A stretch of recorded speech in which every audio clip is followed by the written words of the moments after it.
On commence cette leçon par la situation problématique de départ. Sur les boîtes d'emballage de la plupart des matériaux, l'expression suivante est écrite. Le poids net des matériaux dans la boîte est exprimé en grammes ou en kilogrammes. Est-ce que cette expression est exacte? Quelles sont les caractéristiques du poids du corps et quelle est la relation entre la masse et le poids؟ إذن للتعرف هل هذا التعبير المسجل على العلب هل هو تعبير صحيح؟ Par exemple, l'expression écrite sur cette boîte, le poids net total est 400 grammes, ou bien dans cette boîte, le poids net est 400 grammes, ou bien l'expression suivante est écrite sur cette boîte, le poids net est 1 kg. يعني الوزن الصافي الكلي هو 400 جرام أو الوزن الصافي هو 400 جرام أو الوزن الصافي هو 1 كيلوغرام. هل هو تعبير صحيح؟ للإجابة على هذا السؤال نتعرف أولا على مفهوم الكتلة c'est-à-dire la masse، ثم ماذا نعني بكلمة الوزن c'est-à-dire le poids. فكتلة جسم مقدار فيزيائي يعبر عن كمية المادة التي يتكون منها الجسم، ونرمز للكتلة بالحرف M minuscule أو bien M majuscule، وتقاس الكتلة بواسطة الميزان، ونعبر عن وحدتها العالمية بالكيلوغرام. وما يجب معرفته أن الكتلة مقدار ثابت لا يتغير رغم تغيير المكان أو تغيير الارتفاع على سطح الأرض. أما كلمة الوزن c'est-à-dire le poids، فعندما نقول وزن جسم فإننا نعني بذلك القوة المطبقة من طرف الأرض على الجسم، وهي قوة تطبقها الأرض عن بعد على جميع الأجسام، وتقاس شدة وزن جسم بواسطة جهاز يسمى دينامومتر، ونعبر عن وحدة شدة الوزن بنيوتن التي نرمز لها بالحرف N majuscule. Donc le titre de cette leçon est le poids et la masse. Et on écrit donc la différence entre le poids et la masse. Et on commence à définir la masse. Donc la masse d'un corps est une grandeur physique caractérisant la quantité de matière qui constitue ce corps. Son symbole est M minuscule ou bien M majuscule. La masse d'un corps se mesure à l'aide d'une balance et s'exprime en kilogrammes. La masse est une grandeur constante qui ne change ni avec le lieu ni avec l'altitude. يعني كتلة جسم مقدار فيزيائي يميز كمية المادة التي تكون هذا الجسم، ورمز الكتلة هو M minuscule ou bien M majuscule. كتلة جسم تقاس بواسطة ميزان، ونعبر عن وحدتها العالمية بالكيلوغرام. الكتلة مقدار ثابت لا يتغير من مكان إلى آخر على سطح الأرض أو على مسافات من سطح الأرض. On passe à définir le poids. Donc, le poids d'un corps est la force d'attraction à distance exercée par la Terre sur le corps. Le poids d'un corps est noté par le vecteur P et son intensité par la lettre P. L'intensité du poids d'un corps se mesure par un dynamomètre et s'exprime en newton de symbole N majuscule. Et on répond à la question qu'on a posée au début, quelles sont les caractéristiques du poids d'un corps? Pour cela, on procède la manipulation suivante. On suspend un solide par un fil au bout d'une potence et on place un morceau de pâte à la verticale du fil. On marque par A le point de contact entre le solide et la pâte. Après, on remonte le fil et on le brûle. On observe que le solide retombe sur le même point marqué A. Donc, quels sont les résultats de cette manipulation peut-il conclure؟ يعني ما هي النتائج والاستنتاجات التي يمكن استخراجها من هذه المناولة. عندما قمنا بتعليق الجسم الصلب بالخيط، لاحظنا أن الخيط فهو ممدد رأسيا، والجسم الصلب في تماس مع العجين عند النقطة A. ثم قمنا برفع الخيط مع الجسم الصلب نحو الأعلى وحرق الخيط، فلاحظنا سقوط الجسم الصلب في نفس النقطة المعلمة. هذا يدل على أن الجسم الصلب سلك خلال سقوطه مسار اتجاه الخيط، وهو اتجاه رأسي. لكن لماذا سقط الجسم الصلب نحو الأسفل ولم يرفع نحو الأعلى أو يجر نحو اليمين أو نحو اليسار؟ فخلال سقوط الجسم الصلب نجد فقط قوة واحدة يخضع لها الجسم الصلب، وهي قوة الأرض. إذن سقوط الجسم نحو الأسفل ناتج عن قوة الجذب المطبقة من طرف الأرض على الجسم. هذه القوة التي نسميها وزن الجسم لها اتجاه رأسي، ما دام مفعول تأثيرها أدى إلى سقوط الجسم رأسيا. ومنح القوة المطبقة من طرف الأرض يعني وزن الجسم، فهو دائما له منحى نحو الأرض، يعني نحو الأسفل. أما شدة وزن الجسم فيتم قياسها بواسطة جهاز يسمى دينامومتر، حيث يكفي أن نعلق الجسم الصلب بخيط الدينامومتر ونقرأ النتيجة، وبذلك نكون قد حددنا مميزات وزن الجسم، c'est-à-dire les caractéristiques du poids d'un corps. Et on écrit les observations et les interprétations. Le poids d'un corps est une force à distance. Son point d'application est le centre de gravité du corps qui subit à l'action. La direction de la chute des solides est verticale. Le sens de la chute des solides est du haut vers le bas. L'intensité du poids des solides est indiquée par le dynamomètre. Dans cet exemple, on a P égale 4,2 newtons. Et en général, on écrit la conclusion suivante. Les caractéristiques des poids d'un corps sont résumées dans le tableau suivant. On symbolise le poids du corps par le vecteur P. Le point d'application est toujours le centre de gravité G. La droite d'action est toujours la droite verticale passant par le point d'application G. Sens des poids d'un corps est toujours du point G vers le bas. Intensité des poids d'un corps se mesure par un dynamomètre. فيما بعد سوف نتعرف على العلاقة بين الوزن والكتلة، c'est-à-dire la relation entre le poids et la masse. Pour cela, on réalise la manipulation suivante.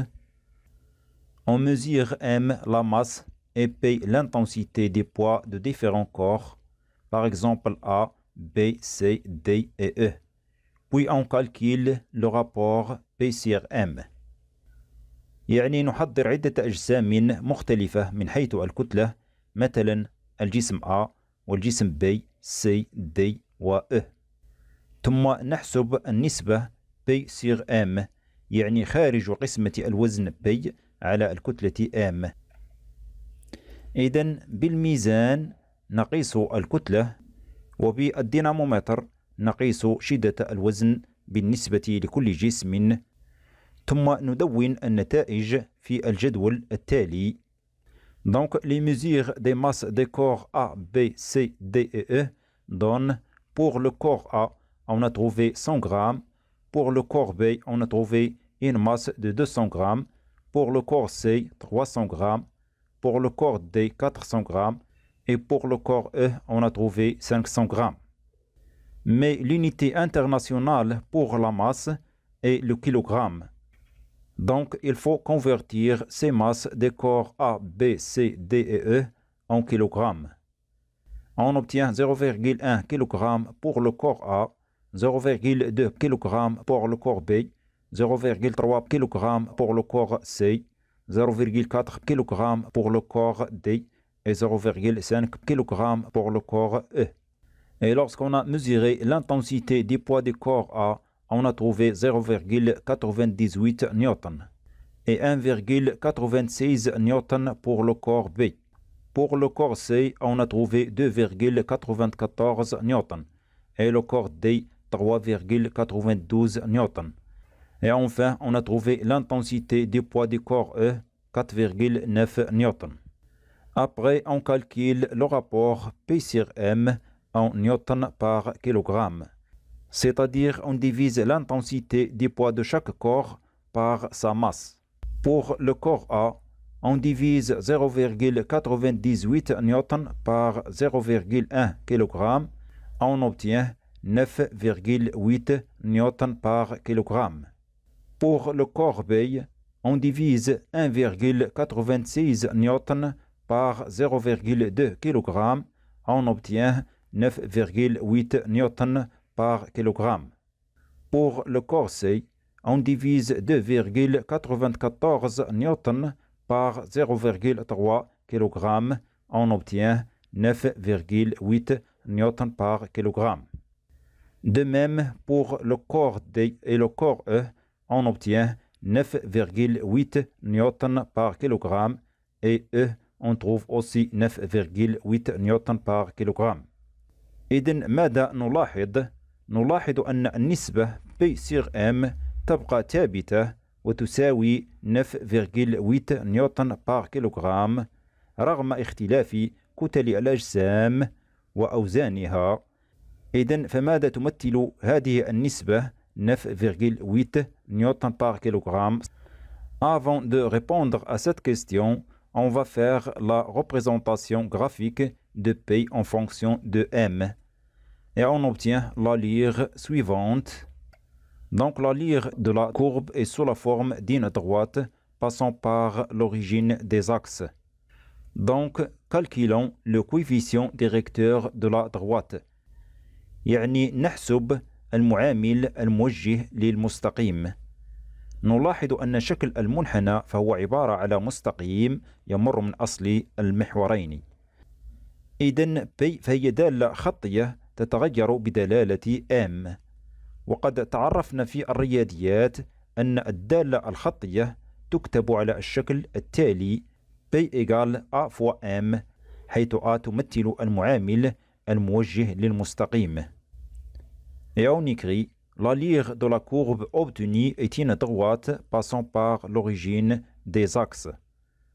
Donc P s'écrit sous la forme suivante P égale A fois M, c'est-à-dire A égale P sur M, tel que A est le coefficient directeur de la droite. Sa pente est en général s'écrit sous la forme A égale P2 moins P1 sur M2 moins M1. Et on choisit deux points quelconques de la courbe et on fait la différence des poids qu'on divise par la différence des masses. Et on choisit par exemple le point qui a pour coordonnées 3,92 newton et 0,4 kg. Et le deuxième point qui a pour coordonnées 1,86 newton et 0,2 kg. Donc 3,92 moins 1,86 divisé par 0,4 moins 0,2. Après le calcul, on obtient 9,8 newton par kilogramme. C'est la même valeur qu'on a obtenue auparavant dans le tableau. إذن هذه القيمة 9,8 نيوتن بار كيلوغرام تمثل معامل التناسبية وتسمى شدة الثقالة، c'est-à-dire l'intensité de la pesanteur. وشدة الثقالة يعني الجاذبية الأرضية والتي نرمز لها بالحرف الجي مينيسكيل، فهي ذلك التسارع الذي تمنحه الأرض للأجسام على السطح أو بالقرب منه، وتستخدم لوصف شدة قوة الجاذبية. On a obtenu A égale 9,8 newton par kilogramme. Donc A égale P sur M égale 9,8 newton par kilogramme. C'est le coefficient de proportionnalité, est appelé intensité de pesanteur qu'on note par la lettre G minuscule. يعني A تساوي 9,8 نيوتن بار كيلوغرام. هذه القيمة تمثل معامل التناسبية، ويسمى شدة الثقالة التي نرمز لها بالحرف G minuscule. Et on remplace A par G, on obtient en général P sur M égale G, c'est-à-dire P égale M fois G. En résumé, on écrit la conclusion suivante. On appelle intensité de pesanteur l'importance de la capacité d'attraction d'un astre sur un objet. يعني نسمي شدة الثقالة مدى القدرة الجاذبية لجرم على جسم ما. Par exemple, la valeur moyenne de G, c'est-à-dire l'intensité de la pesanteur sur la surface de quelques astres.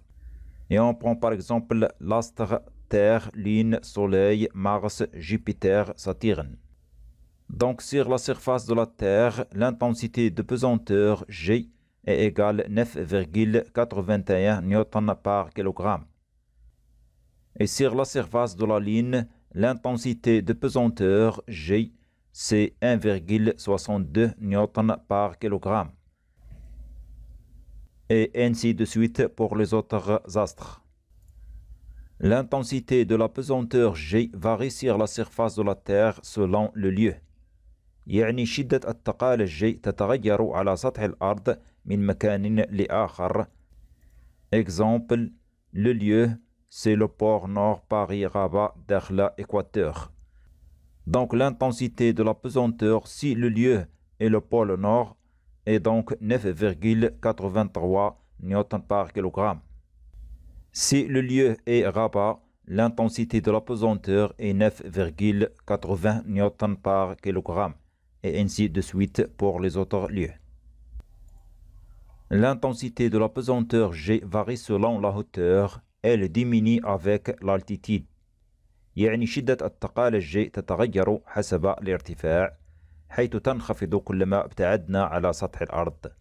Exemple, la hauteur en mètres et l'intensité de la pesanteur en newtons par kilogramme. Donc si l'altitude est 1008 mètres, l'intensité de la pesanteur est 9,80 newtons par kilogramme. Et si on éloigne plus de la surface de la Terre, par exemple à une hauteur de 10 000 mètres, l'intensité de la pesanteur est 9,76 newtons par kilogramme. La relation entre l'intensité des poids d'un corps et sa masse est donnée par la relation suivante, P égale M fois G, telle que P est exprimé en newton et M est exprimé en kilogramme et G est exprimé en newton par kilogramme.